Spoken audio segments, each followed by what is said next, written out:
funding based on like the individuals or children or families living in poverty. I explained all of this. I was with it 4 years ago, is my point. To be here 4 years later and to be back up for a referendum to address this budget deficit, not in the amount of 70-something million, but $200 million, I think anyone in their right mind would ask, what happened to the previous dollars? I need you to break this stuff down because something isn't making sense. And perhaps I'm just so inexperienced in this space that I don't understand budgeting to this degree. But in that case, I need my school district to sit down with me and engage in that raw, honest, uncut conversation about what happened to those dollars. Where's all of that money we got between years? And why are we here now? It leads me to my next point. I've gotten calls, and this goes back to, I believe, November, December months, where there was a news article out about a contract with Milwaukee education program being cut from the district. And I didn't read or hear everything, but I know that some of the concerns were over the course of these years, like this program received $1 million, and this program was not delivering on their projected outcomes and whatnot. And people were reaching out asking me for a response or interview, and I refused to do so. And here's the reason why I refuse to do so and what I want to tell people, and one of the reasons why I will always, in any opportunity that I get, I will always do the best that I can to educate people. I don't want you all to think like how Aisha thinks or do things like how Aisha does, but I want you to have everything that you need in order to make informed decisions. And so specifically, in this case, when we're talking about the referendum funding and the budget and how we get to this point, it was important for people to understand what led to this $200 million deficit, which, leads to my next point. My position with the board and the referendum is also that because when we're talking about funding and the allocation of funding, and we're talking about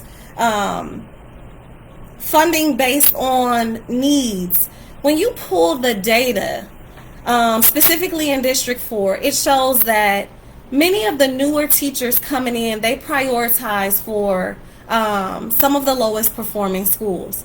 Why, might you ask? Because those are the schools that have the highest vacancies and they're the hardest to fill for so many different reasons. With that, when new teachers come in, that's where they go, to the lowest performing schools, to the schools with the greatest needs.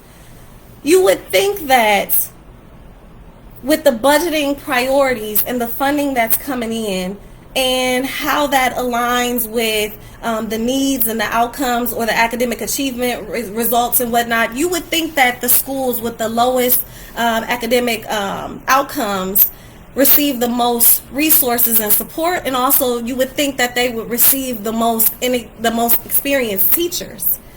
The reality is that's not the case. And so when you're thinking about budget allotments, and even as I go back to deficits and the deficit in the referendum request, just thinking about that alone creates this narrative, a true narrative about the disparities and the inequities in our funding system or our funding formulas or practices.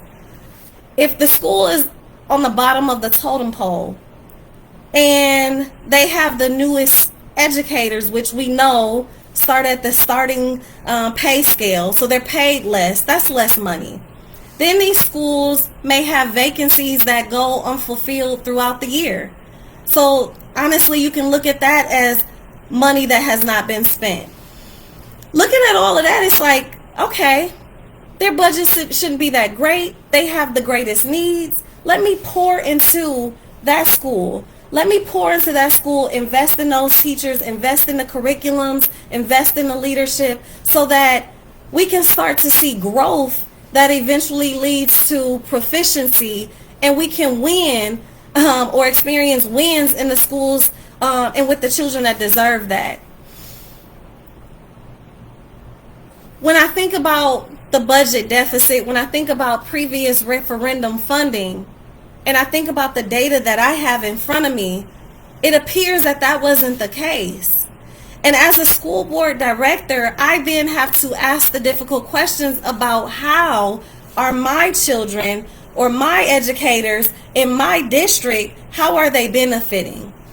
When I ask those questions, even when I've submitted the feasibility study proposal to address some of these things in its own transformational, innovative way, it's always shut down. And so now you're asking me as a board member to support a referendum when I'm simply saying what the communities who's showing up and who's angry and kind of on the fence about like supporting this, I'm asking the questions that they're asking. Where are those dollars and how did it contribute or address a need here? The reality is it's not. And I think to go back to beginning points, when I talk about systemic racism, when I talk about institutional racism, that's exactly what I mean.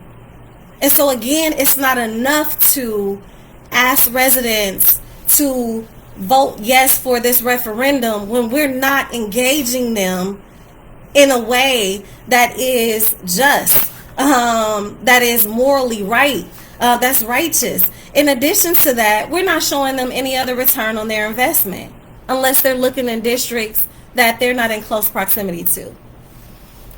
There were a few things that I want to bring to the attention of the public. I want to go over some policies with you all, just briefly, and then I'm going to direct my attention to the questions. So Board Governance 2.04 policy 6 line says board members are free to contact any MPS employee for information that will help in carrying out the board member's responsibilities. Additionally, any employee may contact the board member to offer information that the employee reasonably believes would aid the board in his or her responsibilities, period. In all such contact, the board member shall be cognizant of the need to refrain from interfering with an employee's job responsibilities or the chain of command. This policy, however, shall not be taken as permission for employees to harass board members. The reason for reading this is because when I am seeking information or trying to better understand this system and ask for clarity around things and then take that information to my constituents, there is a such thing as this retaliatory culture. And it has been communicated not just to myself, because myself and other board members, I've spoke with other board members about this. But it's unfortunate that people are instructed not to engage with us as the leaders of this district, but more importantly, as elected representatives representing them in whatever district they're in.